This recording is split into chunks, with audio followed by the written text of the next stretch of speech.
السلام علیکم ورحمۃ اللہ وبرکاتہ۔ کیسے ہیں جی؟ آپ سب ٹھیک ٹھاک ہیں؟ میں امید کرتا ہوں آپ ٹھیک ٹھاک ہوں گے۔ اچھا، ایک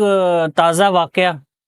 جس سے آپ سب واقف ہیں، انڈیا اور پاکستان کی جنگ ہی کہہ لیں، ایک جنگ ہوئی ہے اور اس کو میں حق اور باطل کی جنگ کہوں گا۔ ٹھیک ہے،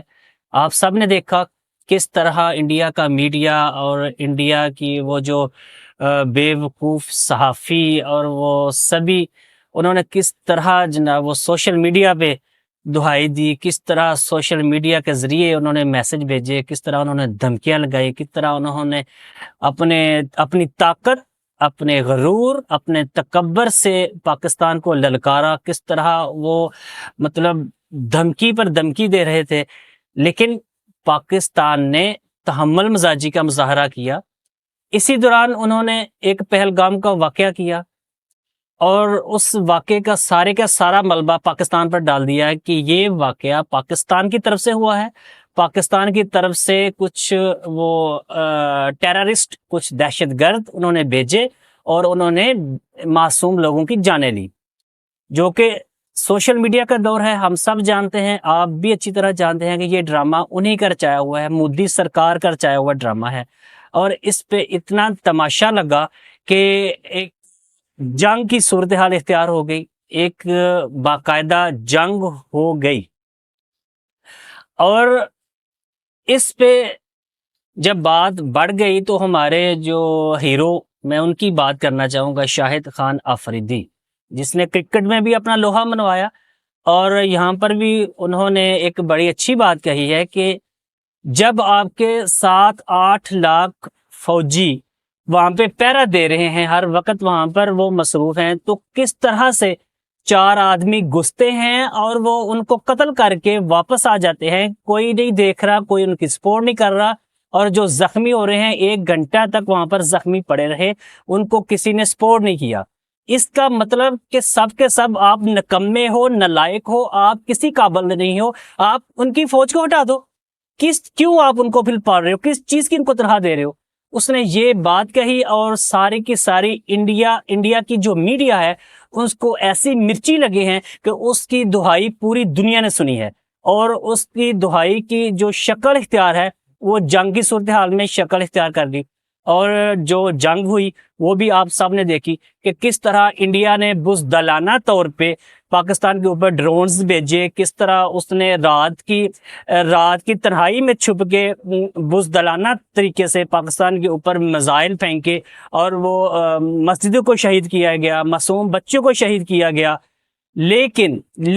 ایک چیز میں آپ کو واضح بتانا چاہتا ہوں کہ اس دوران پاکستان کی طرف سے سوائے اس کے کہ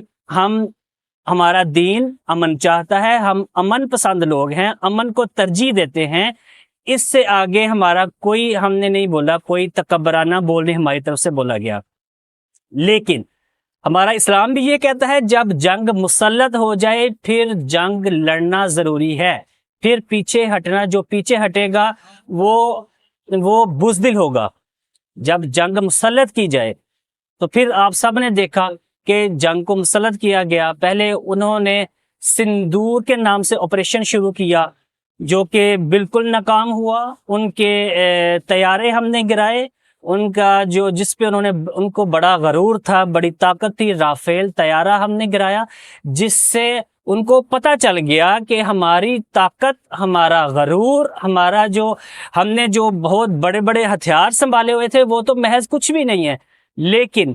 پاکستان نے جب